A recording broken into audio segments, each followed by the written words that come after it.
Welcome to UniqueCreatives ChCh. 48 projects, 20 minutes, 6 questions, 1 city. A special interview series documenting the range and quality of creative projects taking place in post-quake Christchurch. I'm Maureen Rout for the UniqueCreatives project, and I'm talking with Andre Lovatt from the Arts Centre. Andre, what is the project? That's the first question. I don't know how you're going to encapsulate an answer in a short period of time. Yeah, look, it's a massive project. I mean, the Arts Centre is in physical terms is a collection of heritage buildings sitting in the western portion of the city. It's a city block. We've got 23 heritage buildings. All but 2 of them are Category 1 heritage buildings. And so Canterbury earthquakes occurred, and all but one of those buildings were very, very severely damaged as a result of that. So, really for the last 4 years, we've had a huge amount of intensive effort to restore the physical part of the site. But if you ask me what the Arts Centre is, the buildings are but one part of what we are. We are a charitable trust. The site is held in trust for the benefit of our entire community, and for many people in Christchurch, they may have attended university here. The history of the site is over 100 years long. The university was here for 100 years, and then the Arts Centre was formed. And so the formation of the Arts Centre was about creating a place for our community and arts, culture, education and heritage, facilitating, accommodating, encouraging those sorts of activities. And so if you ask me what is the Arts Centre of the future, what we have done through this process to very much guide our restoration efforts is to reimagine the role that the Arts Centre will play in our community. And that is, perhaps unsurprising, is very much strong. Trying to be very much stronger and truer to our original mission in terms of our arts and culture and education remit. And we've chosen to introduce a focus on the creative industries as a way of updating and renewing our focus in terms of new audiences, new artistic pursuits and practice. And so it's very, very exciting. But the phase that we're in at the moment is that we need the buildings completed to accommodate those end users. And in terms of where we're at, we're approaching the halfway mark of a 7-year restoration project. That means between January and March 2016, over half of our space in floor area terms will become available to the public again, which is great. We're all really excited about that, but it also means that we've still got a lot of work to do, and our program extends right out into 2018, 2019. Remind me again when you took over this role. I've been here since October 2012. So you were employed with your engineering background with no knowledge that would be a crucial skill to have. Look, to be fair, I was recruited with this role in mind, the restoration phase in mind, and my background through working overseas for Arup has while I'm an engineer by background and had exposure and involvement in leadership of major projects, a lot of those projects have also been things like performing arts venues, specific arts schools, those sorts of projects, which have exposed me to the drivers of those sorts of projects. Dealing with people who are in the business of theatre or a performing arts school have different drivers and needs from a retail developer, for example, and so some of that background and experience has been useful to me. It's a terrible thing to say. I'll probably be shot down, but did the earthquakes do a favour to the Arts Centre in some ways? Only in terms of not the sort of physical, mental, emotional damage that they did, but gave the Arts Centre this amazing opportunity to reconfigure things and in every sense of the word. Very much so. Yeah, I'm an absolute believer in the opportunity that we have right now. I actually feel that way for the whole city, and I respect fully the fact that families and people lost loved ones, and there's been a huge amount of displacement and destruction of people's lives. But if I and my family are back home in Christchurch because I'm a believer in the future of Christchurch and very much the future of the Arts Centre. The things that we're doing now here will set this place up for the next 150 years, and we never ever could have contemplated them had we been in a business as usual situation.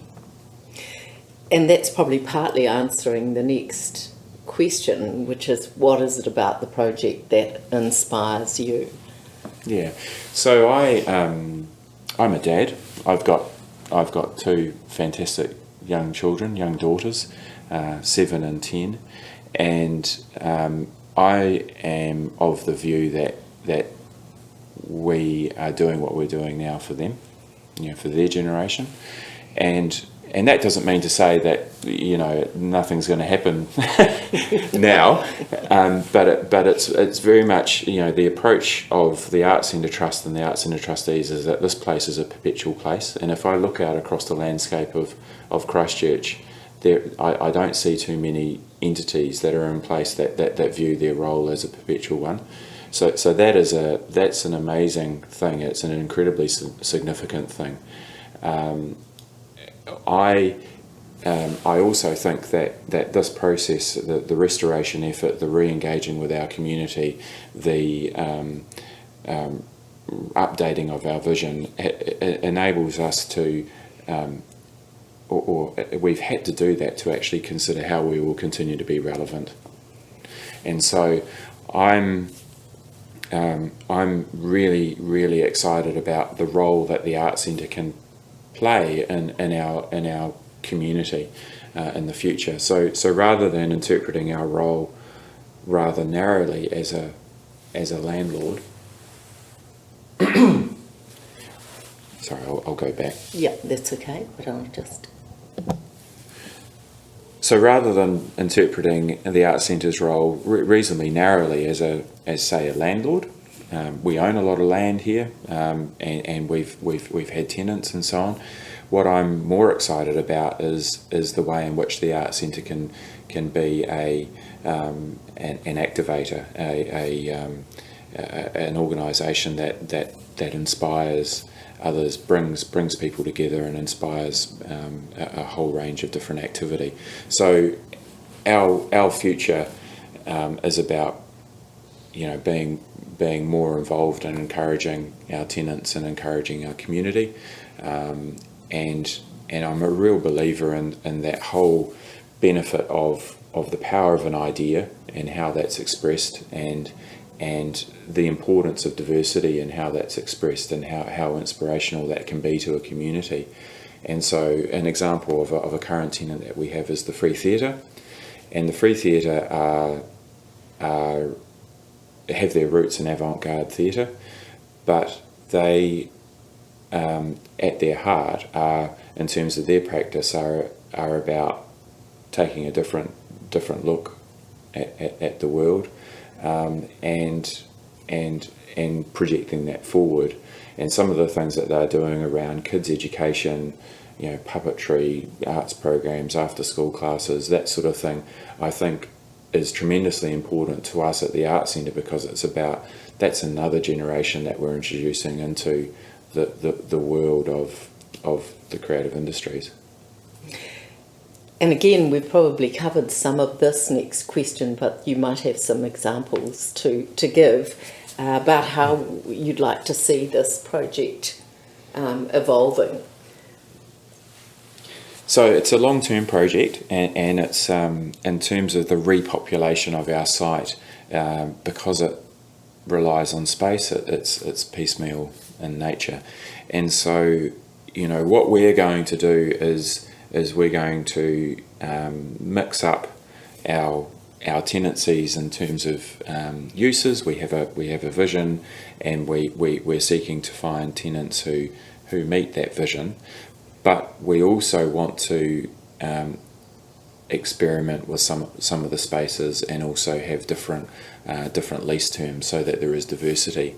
As a visitor to the site, the key thing that I want you to, as a local person, I want local people to come here and be surprised every time that they come. And so one of the key opportunities that we have is in programming our public space. So our squares, our quadrangles, our arcades and so on. And that's important because local people need to be back at the heart of this place. It can't just exist for tourists, for visitors to the city. Visitors are really important. I'm not saying that they're not, but the reality is that this place exists for local people, and I'm pretty sure that if it can be dynamic enough and interesting enough for local people to want to come, as regularly as they are able to, then it will appeal to visitors to the city as well. Of course, yeah, because you don't want to feel that it's no use going to the arts centre because you've seen what's there. Yeah. Unless you want to come here to eat.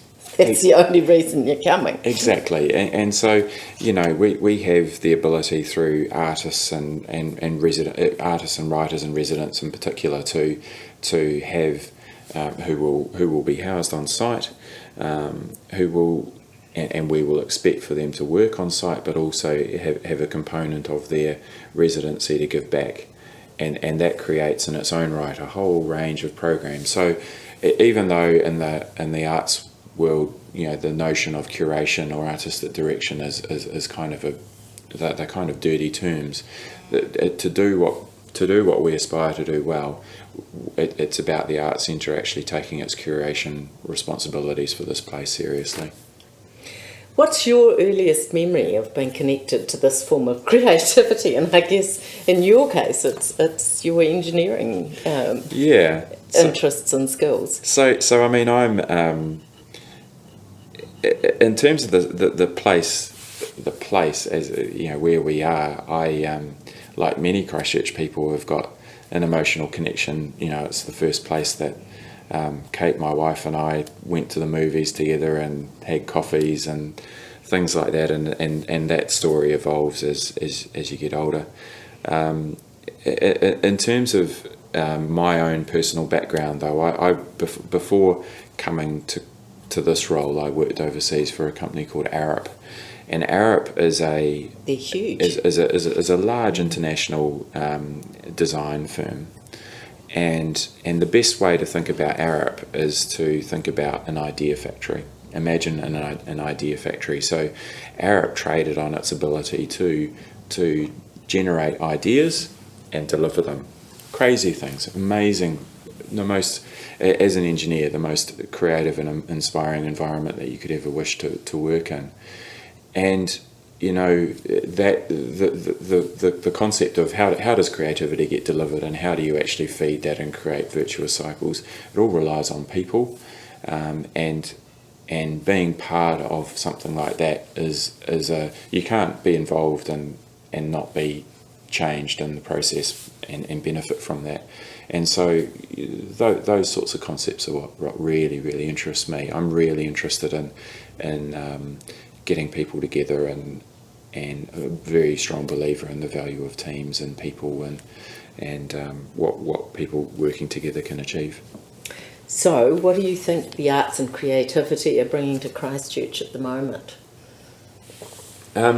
My view at the moment is that there's a lot of activity going on. There is. When I came back in 2012, there seemed to be quite a unified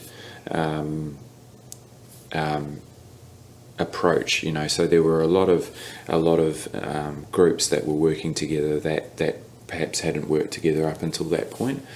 I think as time has gone on, there has been such a such a competition and concern about where spaces are. Where can I be? Where can my practice develop? That there's been a little bit of a fragmentation of that approach. I would really like to see that actually, or I believe that can actually be improved quite quickly over the next year, and that's because as more space becomes available, people who own space have a greater incentive to see it being used and active than just sitting dormant. I've been also thinking a lot about funding of the sector at the moment, and one of the issues which I do see is, and I don't have any answers for, but I'm up for the conversation with others who are, is that the sector is still locked in this 12-month funding cycle, and if I apply, given my background, a more commercial approach to that, a venture capitalist or a bank doesn't fund an entity for a year. There's not many businesses that are actually sustainable after a year. What is more typical is a 3 to 5 year funding cycle. It does require the business who is looking for the money to put a significant amount of skin in the game. But what it means is that their future is secure for a much longer period than what our arts institutions are secure for. And what I see is kind of like our parliamentary term. If it's too short, then too much of the time is actually spent campaigning rather than doing. And when you've got a 12-month funding cycle, you still have a significant portion of that 12 months which is actually dedicated to positioning yourself for the next 12 months. Yeah, and providing information to the person who's funded you. Correct. To say that you've used it properly. Correct. So I mean, in terms of that, I think that there's a bit of a revolution still needed in that space. TEDx Christchurch last weekend was one of the speakers there spoke of this issue, the notion of where does funding come from in New Zealand's philanthropic sector. They said half of the money that's distributed comes from gaming trusts. So immediately the question that arises there is, well, what happens what happens to the institutions that rely on that money when it's considered as a community not appropriate to be taking money from people who are gambling.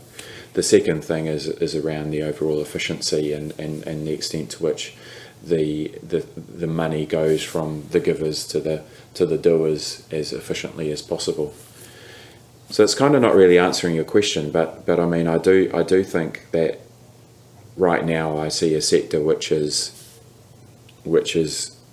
constrained a little bit in a number of areas. I still see a huge amount of activity that's going on, but I do worry about not about the big end of the town, so the Court Theatre and some of the very well established festivals. I love what they do, but I don't worry about them to the extent that I actually worry about the little fellas, because what we are about here is we're about encouraging a pathway, so it's not about the big end of the town, it's actually about encouraging and working with people through this pathway.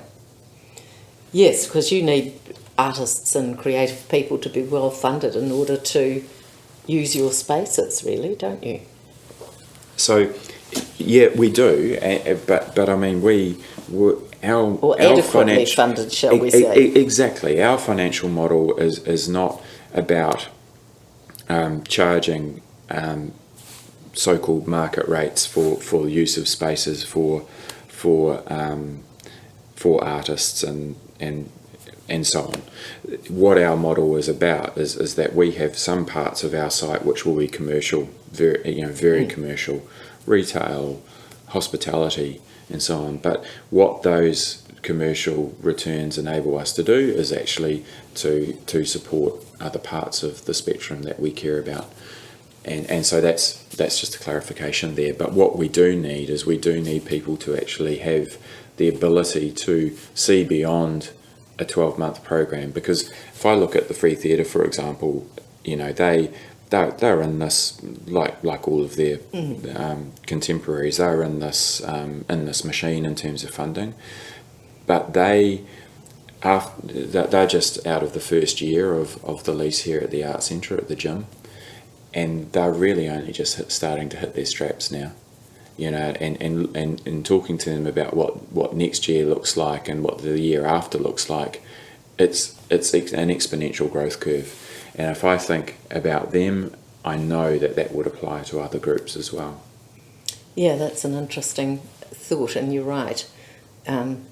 My experience of working with festivals and things like that is that you need to be looking towards the future. You can't just be dealing on a day-to-day basis. It's hopeless, isn't it? Yep. Well, let's hope that revolution occurs, Andre. Now, the last question is always a really interesting one. Who would you like to interview? And it can be anyone, dead or alive. And what would you ask them? It is a really hard question. I mean, interview on what, I guess, is the question that I would have. Well, that's open as well. Making it difficult for you. Yeah. Look, if I think about people who are inspirational to me and who I have learnt a lot from, you know, there's so many, and they cross so many different domains. I mean, I like most people, I've reflected, you know, what time in history would I like to be alive if I wasn't now, and those sorts of things. But, you know, really, I guess, you know, three people who have been really inspirational to me in my life have been Sir Peter Blake, and Peter Blake really around leadership and what it means to be a person who's brave and ambitious, but also who has been, you know, he had a strong belief in deeds, not words, and I think that's something that's certainly resonated with me over time. Sir Edmund Hillary, again, as a person who, you know, I think as New Zealanders we probably all recognise little bits of ourself in him, and as a person who, when I was 8 years old at primary school, on Monday mornings we used to always write a letter, and I once wrote a letter to Sir Edmund Hillary, and I received a response, and it was hand typed, a little bit of twink here and there, and I still got that letter in my drawers at home, and you know, as a person, truly inspirational and just amazing. The other one is Charles Upham from North Canterbury here. Charles Upham, double VC winning soldier, and tenacity of spirit and fearlessness, I guess, are the qualities I admire in him. So if I was ever to sit down and want to have a chat to anyone in the world, alive or dead, over a cup of tea or a beer or whatever, I'd probably choose one of those three people. And I think you'd have a wonderful talk with them. Thank you very much, Andre, for your time, and thanks for all you're doing to restore and rejuvenate the Arts Centre. Proudly supported by the Christchurch Creative Communities Scheme NZ and Orange Studios.